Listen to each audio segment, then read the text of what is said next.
Welcome, everybody, to Contemporary Issues class. Nice to have you here. Today, we are going to talk about why nations fail.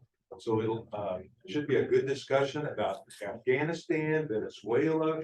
What it's going to talk about all kinds of reasons why nations fail. So looking forward to that. But first, our regular announcements. Zoomers, please mute yourself on the lower left corner of your screen when you're not speaking, and we are recording this for future playback. And any first-time visitors to our class? I don't think so. I know everybody here, except I want to say hi to my granddaughter, Allie. We're in Waxahachie, Texas, if anybody knows that. Dallas? Yeah. Right, and so it'll be 154 degrees there. Texas and Arizona, and so we are glad to have her in the cool Colorado. Yeah, so she's the one that brought the 98 degrees to us, right? No, it's still bright for me.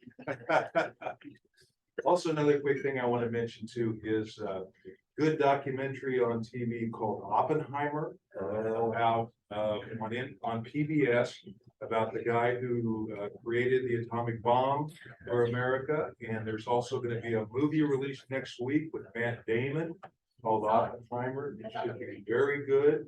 And we have two connections to that story here in class. One of them is that Oppenheimer's wife was named Punig, and she was a distant relative of Ron Punig. Yeah, cousin, is that right, Alice? Very distant, but yeah. Very distant. So, and then our other connection is I was talking with Jim Watson here in the yellow shirt, and Jim was a World War II veteran, was telling me that if the bomb had not been dropped in August of 1945, he was set to be in the invasion force in November of 1945. And so he was in the army and said if it hadn't been dropped, he may have not been with us. So yes, Connection. go ahead, Linda. My father was getting his PhD at Berkeley in nuclear physics, and he was Oppenheimer's TA. Do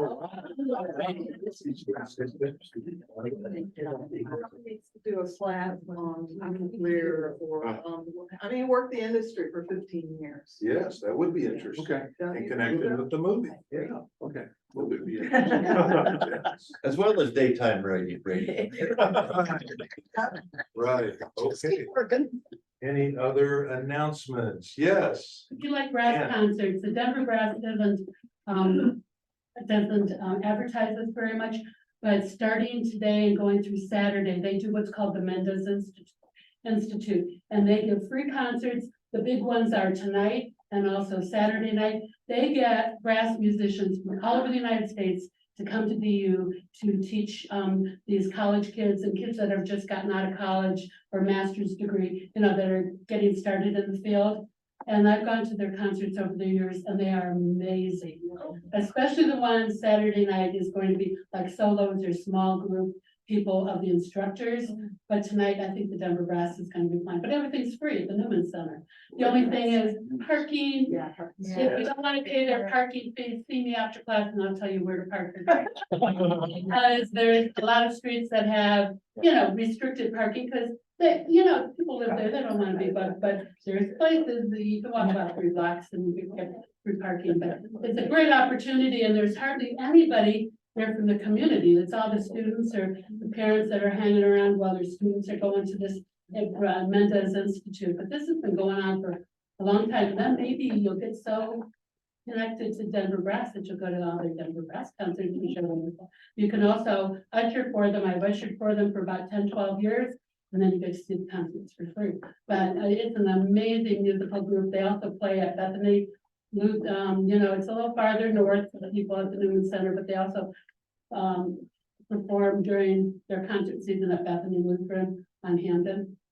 But anyway, if you want to know anything more about them, let me know. Because you can, and there's people in it that teach at DU. Professional musicians. People that have been with the Denver Brass forever. They're just incredible. Anyway, Okay. enough said, enough myself back. Thank you, Ann. Try. an alternative to laundry detergent. Yes. I'll give you one, to just try, you know, I bought this, but they just had this one little pack for introduction. But if you've seen it on TV, but get rid of those big plastic containers, but I'll open it up and give people one if they wanna try, you know?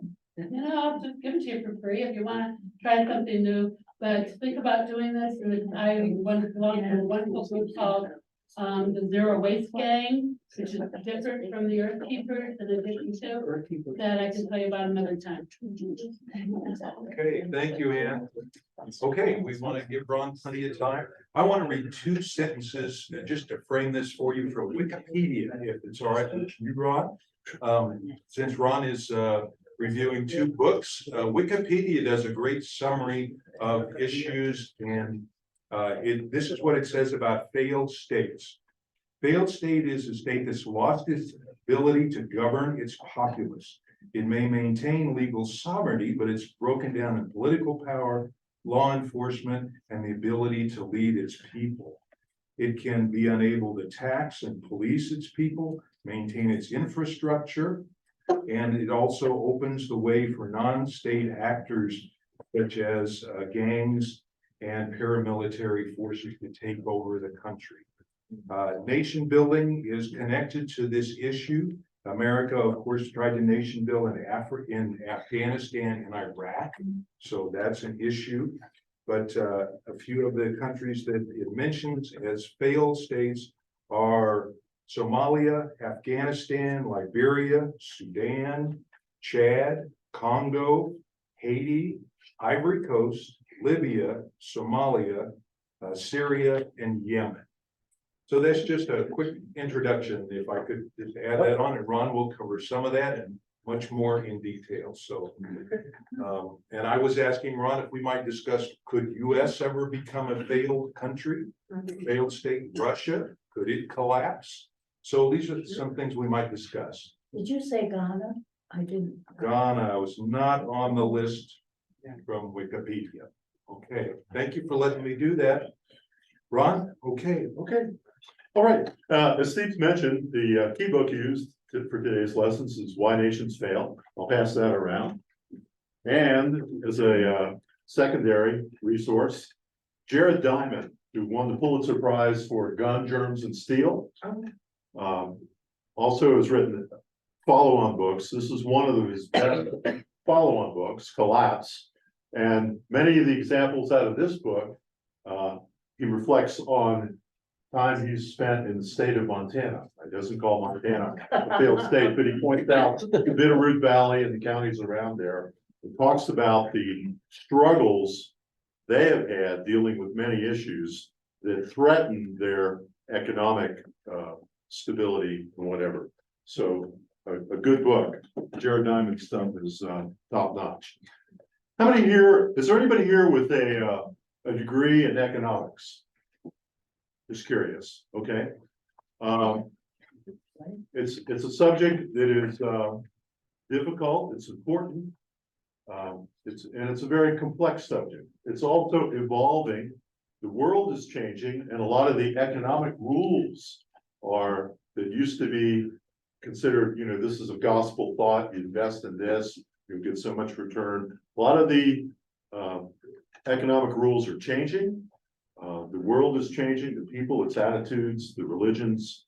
So it's a very dynamic subject. It's not locked in like a structural analysis problem or something. It's very dynamic. So with that, let's get going here. First slide. Right here, yeah, there we go. We're going to mention real quickly Venezuela. Venezuela has been suffering a 2-decade-long crisis. The population right now of Venezuela is about 29 million. And at least 6 million people have fled Venezuela.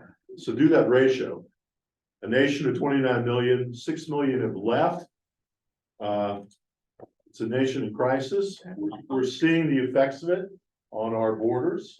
There are many people from Venezuela in the last few years have been showing up. It's not the worst of the refugee crisis, but it is a significant one. A little info on Venezuela. By 2021, get a load of that, almost 95% of the population was in poverty based on income. Of which over 75% of them lived in extreme poverty, the highest ever recorded in that country. The problems came in. Venezuela, of course, is very rich in oil, was and still is, but they've not been able to put things together, and it's been a 2-decade-long struggle. They've had a tremendous amount of inflation. Many have had to flee the country, like we said, over 6 million, inadequate living conditions, an authoritarian style of government set in.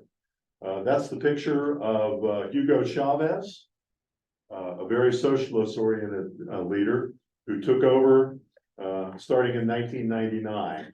And he tried to make things better, but things got worse. Next slide. The Venezuelans have been fleeing, like I said, over 6 million, and most of them, by far most of them, have been going to other countries in South America. That's the migration routes of the folks leaving Venezuela. Huge numbers of them have poured into Brazil, Argentina, and some of the somewhat stronger South American economies. Chavez became president, tried to reduce inequality in their society, but he put in a lot of socialist policies that backfired, ran up inflation. He said you can only sell goods for a certain price. In a free market world, a lot of companies simply said, we can't make a profit trying to sell for this price, and just dropped out of the business. Along the US border, 2022, the US border agents encountered, what's it say, 190,000 encounters with Venezuelans fleeing that country. Next one, Okay, why nations fail, multiple factors. The book, Why Nations Fail, tends to focus mostly on 2 central reasons. But the book Collapse is a broader picture. And I tend to think the truth is some of each of them. In fact, you might say Why Nations Fail, the book, is somewhat a subset of one of the central reasons why nations failed from the book Collapse. People like, as humans, we like simple solutions. We don't want to think. We want to think there's a simple answer to a problem. An example, how many of you have heard of a Pareto diagram? What? A Pareto diagram? It's basically, you do a diagram, and here's an example. I don't think you can read it, but there's an example of customer complaints that a box store got. And they mapped them by, 30% of the survey said this was their problem, 20%, and you rank them to try to see what are the tall poles that your church, your company, your family's having. And then you try to attack the most critical ones, the big ones that are really hurting you, harming you, causing the problem. People don't like to do Pareto diagrams. They like to have, just give me a simple solution. And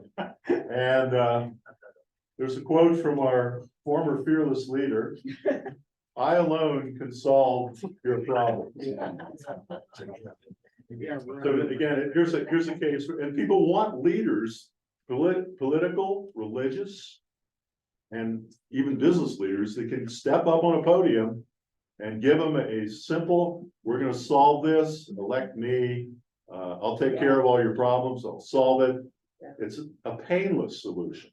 People even go to their doctors, just take this pill every Friday, you're cured.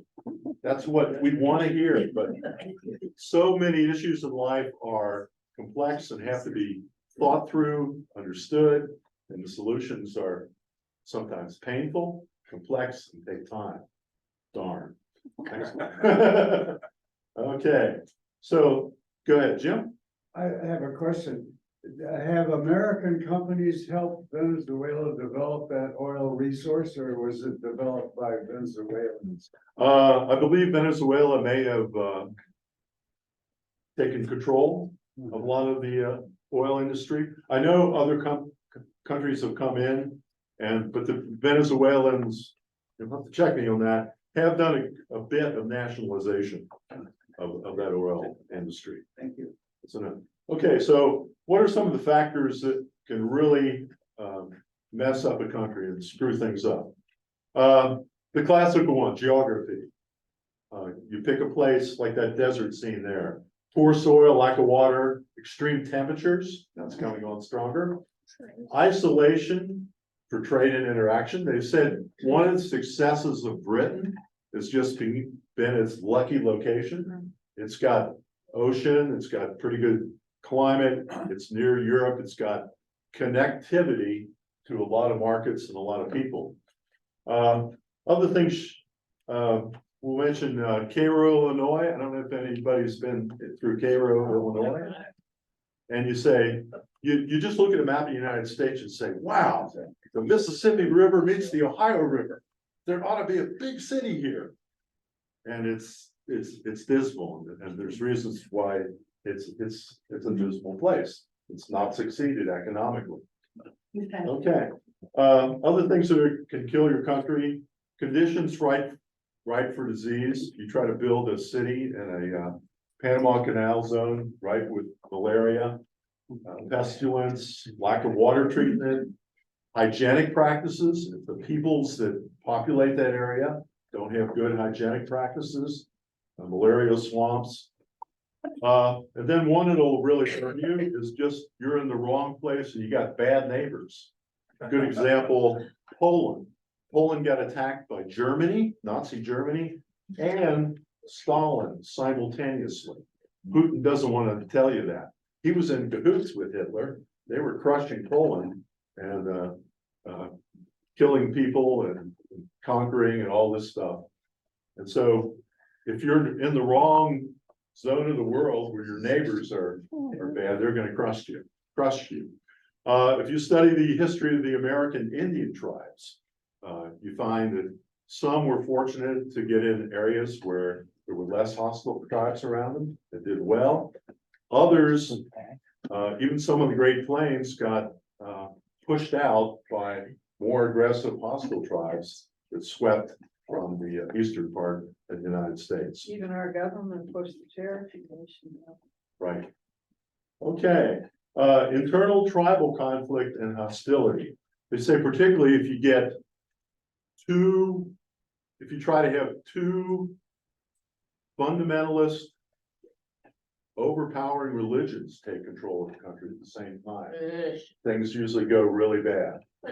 You have a Islam versus Christianity conflict where the two powerful camps go head to head.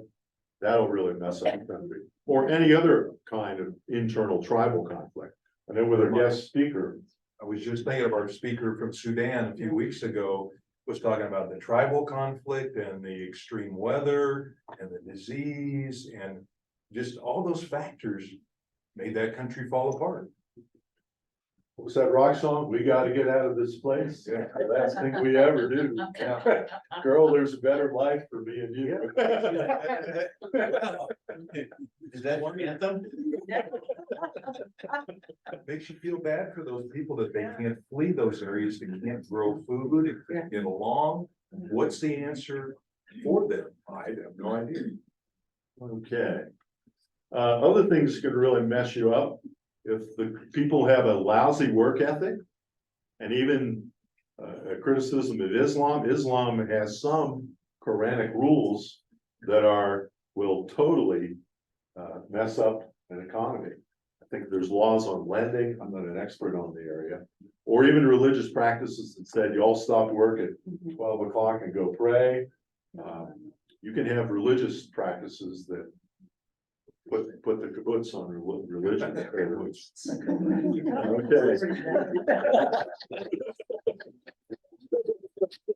Okay, political factors of failure, an ineffective or corrupt government, channels of opportunity disintegrated.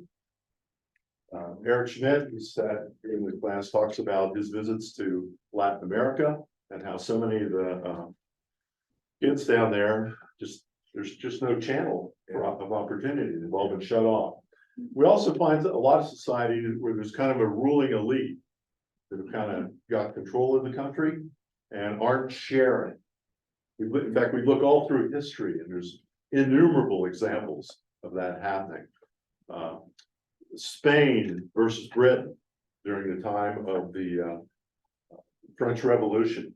Britain had Magna Carta and put the king out of power and put the power in the hands of the parliament. Spain was not able to do that. The Spanish monarchy controlled most of the treasure seeking going on in the Caribbean, but didn't share that gold, that stolen gold, with the rest of the people in Spain. Ron. Go ahead. I've read somewhere that, about that particular time, the Spanish Armada was coming up to, and they were the power in the world. They were coming up to fight the English fleet. And it was much more powerful than the English fleet. And a storm hit Yeah. and ruined. Otherwise, we'd all be speaking Spanish. Yeah. Event of history changed the world. Changed the world. Yeah. Lack of equal opportunity for financial capital. They say one of the things that helped the United States pull ahead of Mexico in its early history was the US had some financial and a banking system that allowed loans and money to go to a broader spectrum of people and industry. Mexico didn't have that. A lack of a market economy will kill you. You need the ability for people to produce, buy, and sell the products they wish. You tell everybody they've got to grow black beans and cattle, and that's all. People want the freedom to pick what they want to pick. And economic incentives. Nations do need to give economic incentives to certain things that help things along. Certainly, the United States has a history of that. The railroads were given vast tracts of land along the routes going out west. The Homesteading Act and all those things. So a nation does need to often put in incentives and even subsidies to help growth. Next one. That's a picture of the United States in the 1910s, 1920, of a little black child that has rickets with the bent legs. Other things that will really crush a country: allowing destruction of the environment, land, water, air, fish, and wildlife, especially to an excessive degree. Lack of incentives to work hard. A lot of the communist countries, Russia in particular, its first 5-year plan, tried to put all the people on a collective farm, have everybody work, and they found that the slackers wouldn't do anything. They'd, sit under a shade tree and try to drink lemonade while the real hard workers were out there in the fields, and there were jealousies, and nobody was incentivized to really bust their butt working out there in the fields. And today, the communist countries still suffer from that, a lot of them, North Korea in particular. Lack of a strong educational system, failure to build and support schools, colleges, and trade education. Lack of encouragement of technology and modernization. Failure to invest in transportation and critical infrastructure. In the United States, early going, we started off with the canals, the Erie Canal, many other canals in the Northeast, and some in the Midwest, and then transitioned quickly over the railroads and adopted railroads. And of course, another one, political power not shared or balanced, repression of voting rights and gerrymandering. In the early years, the northern states granted vote generally to all white men. No matter if you were a property owner or your economic status, where most of the southern states added income thresholds and property requirements. And then, of course, one of the big ones, lack of land privatization. Whatever you think, private land seems to be a key factor. People get a piece of land, they want to work it, improve it, take care of it, they're incentivized. Countries that don't have any private land tend to suffer. People just don't really kick butt to improve themselves if they don't own their own property. Next one. I put a angry title to this one, throw out the commie bastards. The Bolshevik Revolution in Russia replaced the Tsar, who was very controlling and not pluralistic. He had all the control. But the guy that took over, Lenin, was worse than him. He replaced the Tsar with he and his buddies, who were more killing, repressive, and controlling than the Tsar they threw out. So Yeah, Putin's days are numbered because they have a periodic uprising in Russian history. He's doomed for a downfall. see what happens. But will it turn out to be somebody as bad or worse? Yeah. That's it. Good. Bite your nails on that one. And of course, with Lenin, the murders of opponents became the norm. And Gulag was officially established. Next one. Slide. Again, Stalin and the Full Red Terror was unleashed. They invaded a lot of countries nearby, Lithuania, Latvia, Estonia. They shelled Finnish village and blamed it on others. They invaded Poland. They killed thousands. I think it said that Molotov was central in order to execute almost 28,000 imprisoned Polish nationals. So Russia has a brutish history of conquer, kill, and anything but democracy. Next one. Okay, down there in the Caribbean, this is an aerial view of Haiti versus the Dominican Republic. The country line between Haiti and the Dominican Republic runs down between the green and the brown there. One side is Haiti, the other side is the Dominican Republic. There was rapid deforestation on the one side and a different government on the other side. And you can see what happened. Even today, even though the Dominican Republic is not a rich country, it is compared to its neighbor Haiti. Which is Haiti's on the left. and Haiti's on the left. Desert with no green. Right. Next one. You're unstable. Okay, you also need personal level freedom. Here's a picture, just from the last couple of weeks. A guy from Texas came up to the Gay Pride Parade here in Denver and set up a little stand. And it says, "Recovering bigot, I am sorry, free hugs." Basically, it said, yeah, I had a bad attitude. I was racist and bigotry oriented toward people of gay. And I want to apologize and come on over. And he set this little table up at the Gay Pride Parade. So you need freedom. Allowing people freedom to choose careers, places to live. Control their own bodies. Control their own bodies. Need an unbiased system of law, freedom to marry and live with whom you wish.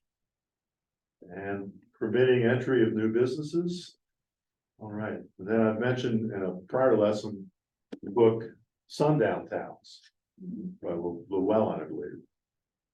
Those were the ones that said blacks had to Right, get off the streets by sundown. right, or get out of town, yeah. Okay, next one. Sundowners. Maybe the central focus of the book, Why Nations Fail, this particular pair of authors said they see the difference. They kind of digested it down into what they call inclusive versus extractive institution. An inclusive institution practices literally including everybody. Good example in the church world is St. Andrew. open arms, we don't turn the people away at the doors. They're not the right race, orientation, political viewpoint. So pluralism is a political philosophy, is the recognition and affirmation of diversity within a body to permit this peaceful coexistence of different interests, convictions, and lifestyles. And America is the great experiment in the United States on that. We have, I think we're maybe the best example of trying to integrate and blend and bring immigrants together of any nation in the world. You also need centralization and powerful states. You need the different groups, the different states, or whatever you call it, provinces, to have a central authority. You do need a federal government that can hold things together and put some umbrella controls to protect the liberty for everyone. And an example of a country that doesn't have centralization is Somalia. They say there you've got these fighting tribes. They're all almost totally independent of each other. They don't cooperate. All they do is fight each other. There's no central government to pull those hostile tribes together into one country, really. And so their nation's a disaster. Okay, next one. The extractive philosophy. I've got a picture there of a vampire bat. And extractive institutions occur at many, many levels, but it's basically a group or a person or a company or a country or a political organization that's kind of sucking dry everyone else, living off the fatted calf. A slave situation is a good example. Slavery is an incredibly extractive institution. You get the poor downtrodden masses, and there's several countries around the world, Latin America, Central America, that have very extractive institutions. You end up with serfs, peons, people that are almost powerless under the control of maybe a government institution or employer, or a single employer, maybe a mining company. That's much middle class, not much of a middle class. exactly. Middle class is not extractive generally. Okay, the extractive is the opposite, and that's where you get a small group. And I gave an example there, and I guess I'm a little biased. For example, if you say, well, to be part of the elite in our society, you need to be white, over age 40, Northern European heritage, gun loving, business suit wearing, straight, hard drinking, authoritarian, female dominating. Well, those don't always go together. But it's a kind of that's an example of an exclusive society where you're not pluralistic. You're not including the masses. Next one. You also, according to the book, need to have creative destruction going on. You said, what the heck is creative destruction? Can destruction be creative? Well, the authors say that as technology and society has advanced, you need to do away with some of the old practices. Classic examples on energy right now. We definitely need to phase out coal and some of the other fossil fuels. We need to move to the future. Classic example in history, when mechanized textiles came into Britain and other areas of Europe, there was a group in England in 1750 called the Luddites. They were mad as hell at the automation and steam engines and textiles that could now be done with giant weaving machines and cotton gins. And they actually went out with sledgehammers and attacked a lot of the mills and destroyed machinery. So you're saying a country can fail if it hangs on too long to old technology, Right. old systems. Okay. And there's a lot of examples, particularly in Eastern Europe and even Russia, where they failed to embrace technology. In a lot of cases, the political leaders were afraid. There maybe it could be a country that had massive coal extraction and said, well, I can't allow better machinery in the coal mines even. It's gonna take these pick wielding, miners and put them out of work. Destroy jobs. Yeah, Ron, they even call people who are opposed to any kind of new information in information technology world, Luddites as well. they call them what again? So if you're a late adopter of something in information technology area, they call Okay. you a Luddite. A Luddite. Yep. Wow. 2004 computer at home. Forever. Yeah. And it did blood. You can't get part of it. Good example, National Cash Register, Dayton, Ohio. Employed tens of thousands in Dayton, Ohio with machinery, machine shops to make mechanical spring cam lever cash registers. Within 10 years, the whole industry, They, bam. they transitioned into IBM. Uh, That company, yeah. not, well, they did transition, but not. Yeah, understand. So you gotta have the willingness to change. Next one. Extractive, we have unfortunately one, at least part of our government that's not very inclusive, and that's our electoral college principle, and also our Senate. Our Senate does not well represent the plurality of the nation. The fact that the 9 most popular states, popular in terms of population, have only 50% of the senators. Well, they have 50% of the population, but only have 18 senators. So here we've got half of our population that gets 82 senators, the other half gets 18. 82 to 18 with a 50-50 split, not an inclusive institution. Next one.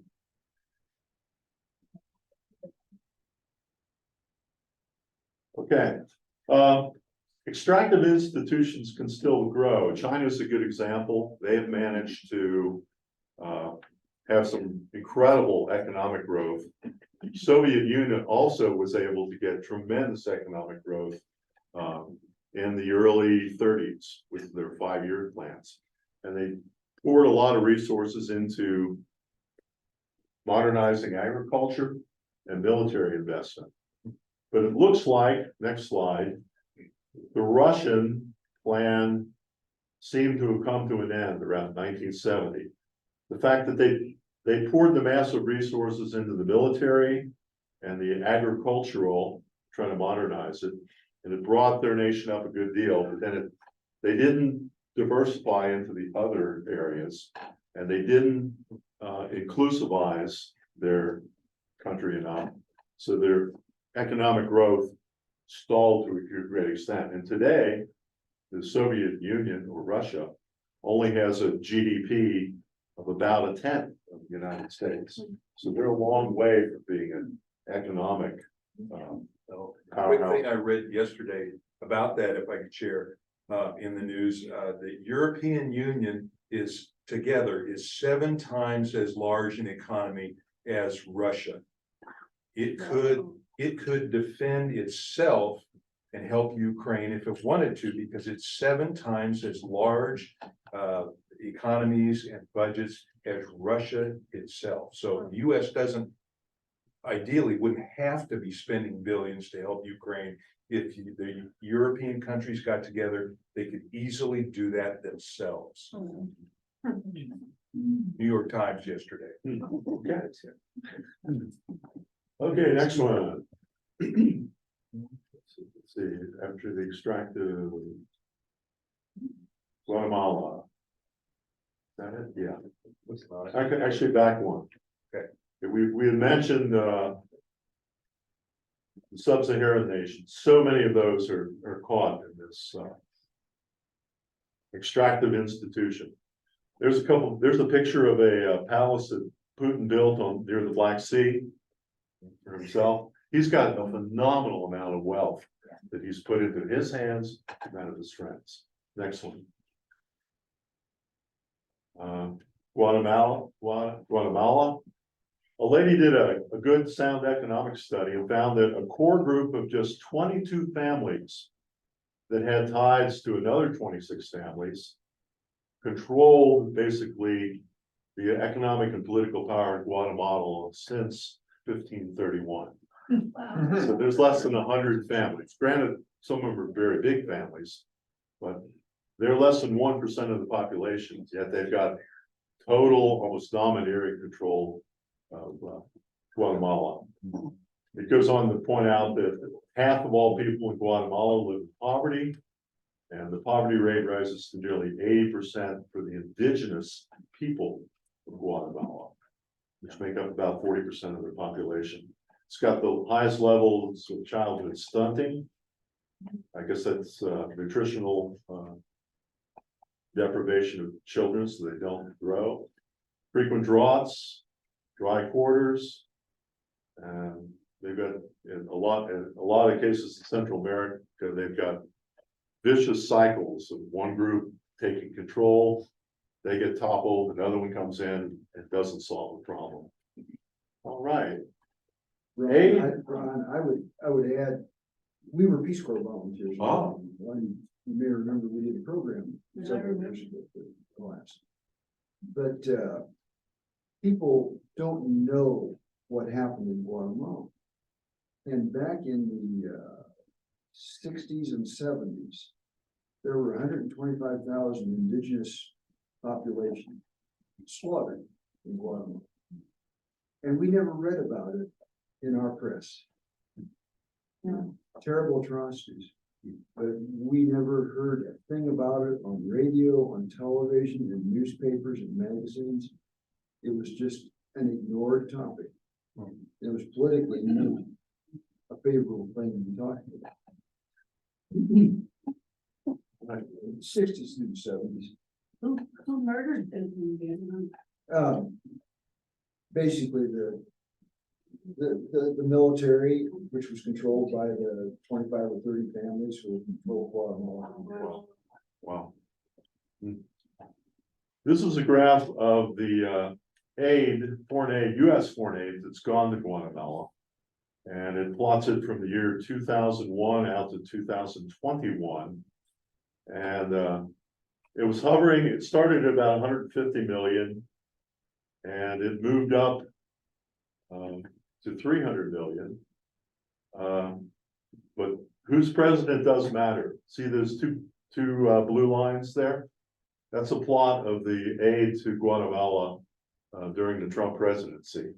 See, it almost, it almost went in half. My question then is, how can we not control where the money is going? Are we not just sending this money and giving it to these families that are further enriching them? I mean, we're just throwing all this money away and not really helping the people of these Central American countries.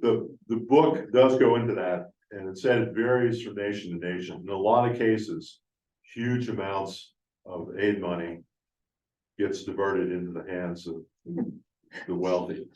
In some countries, and I think Project Hope, what's the project we do volunteer work with the medical aid here? Project Cure? Project Cure, yeah.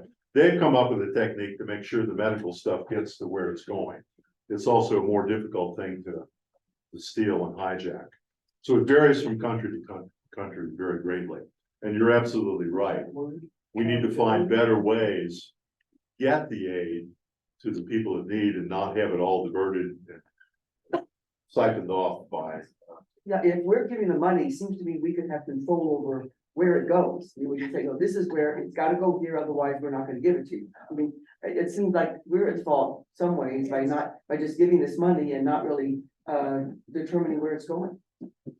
It's a complex issue in itself. It's not easy to do without coming into a country and actually kind of semi-taking control. They don't like you to, they like to get your gift, but they don't like you coming in and controlling it. Ron, would you allow me one more quick Please story? do, please.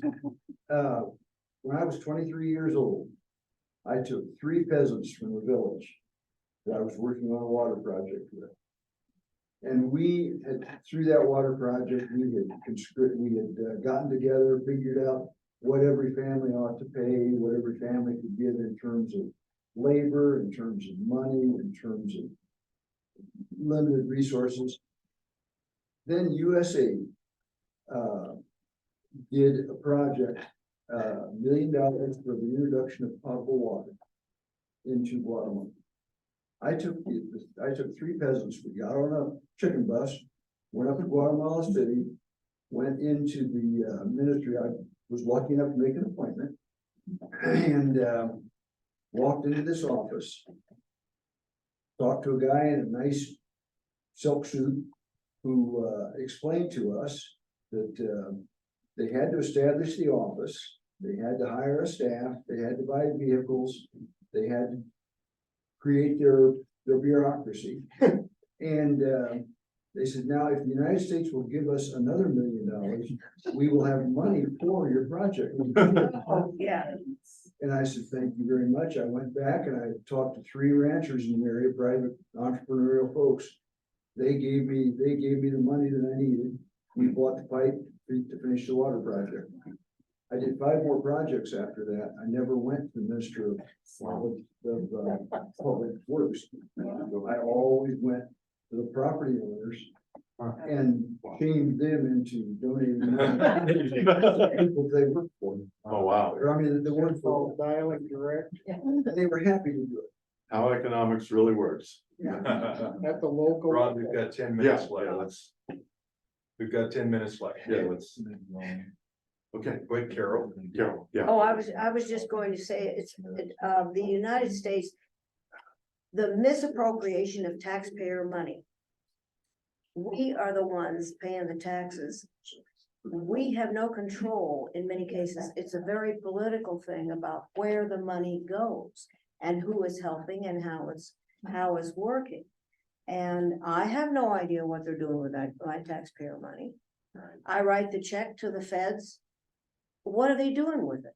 You know, and the political things that enter into their pet projects, our senators and representatives, many times the taxpayer money, my taxpayer money living in Colorado, goes to something I may not approve of at all.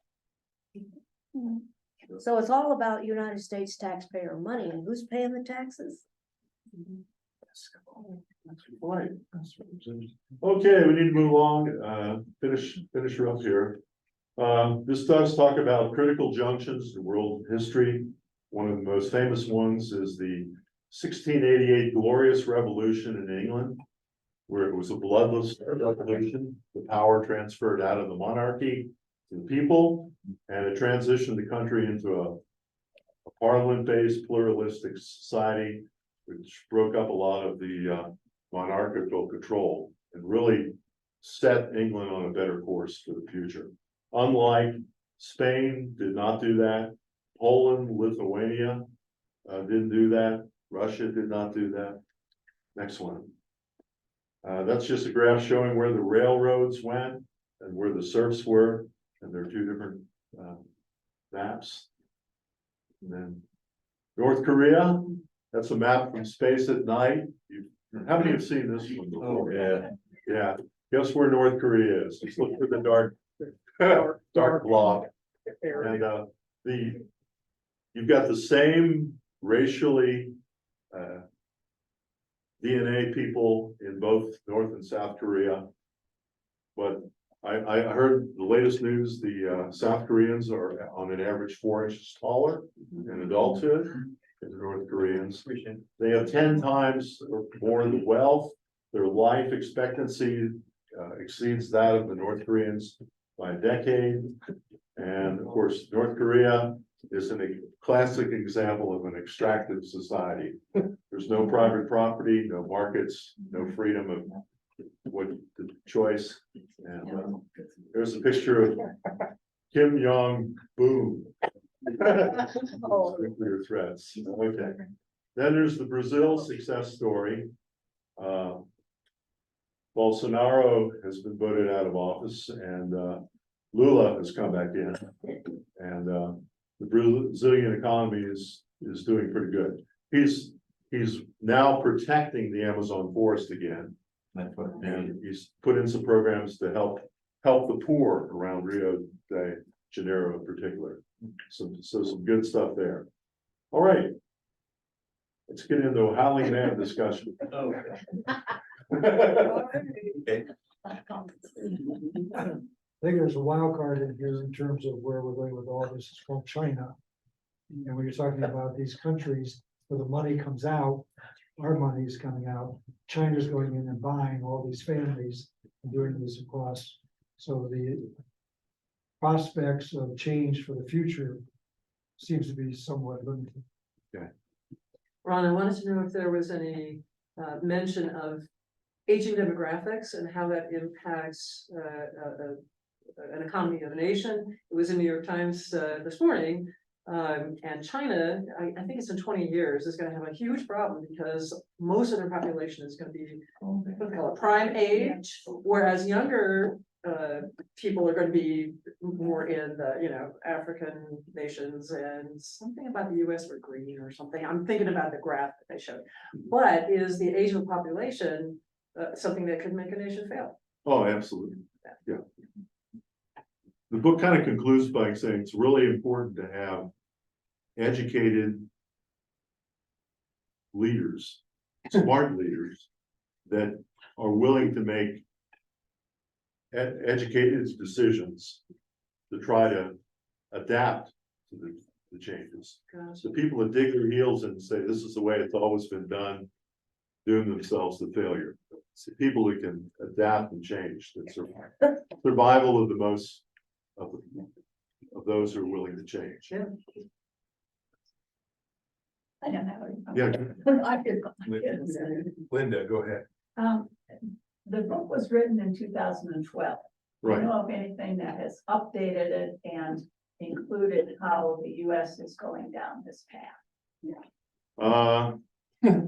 There's certainly plenty of books on economics. In fact, And there was even an article in the paper, this was dated June 18th.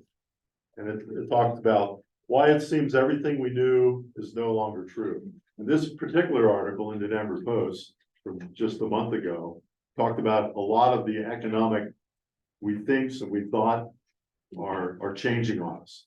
A lot of the globalization things that were supposed to happen haven't happened like we'd hoped.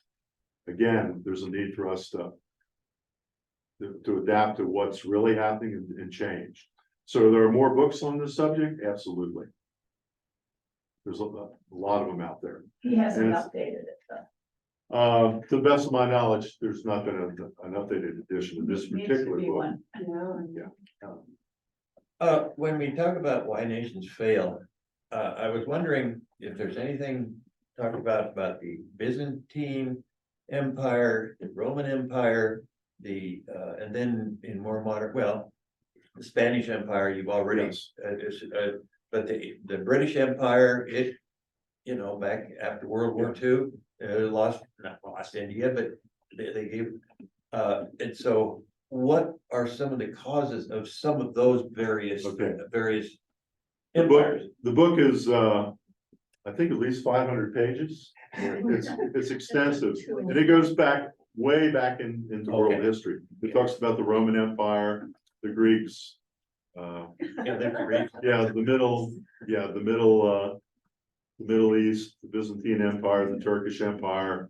Yeah, the book is replete. It's Why Nations Fail actually is loaded with Okay. stories and analysis. That'd be one. Some of the reasons of failure in the Roman Empire can be translated today. To these things you've talked about. Yeah.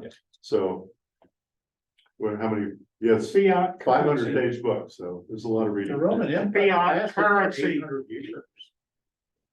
That's not bad. It's not a bad run. Lasted how long? Well, I think about 800, isn't it? 800 years, and we're what, 250 years old? Yeah, Yeah, America. yeah, they got a good run. Ron, what do you think about the January 6th insurrection issue in the US Congress? People say that that's a precursor to America failing, that we are losing confidence in our election system. And we're going to lose our political agreement and our political stability when we lose our election stability.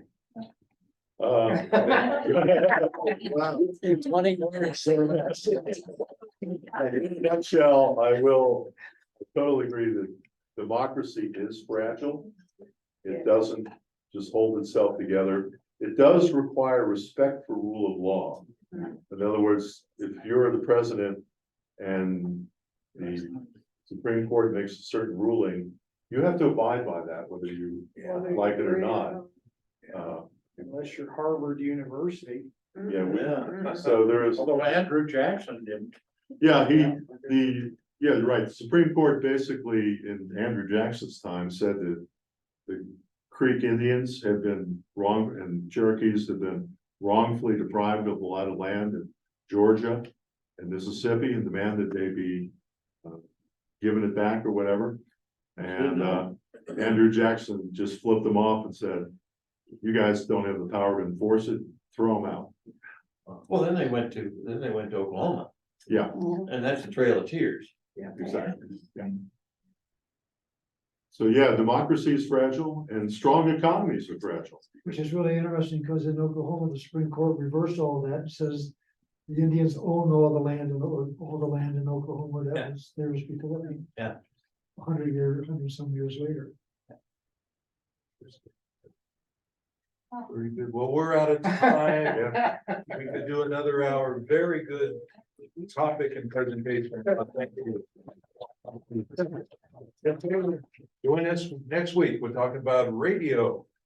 Increasing the popularity. Bye-bye.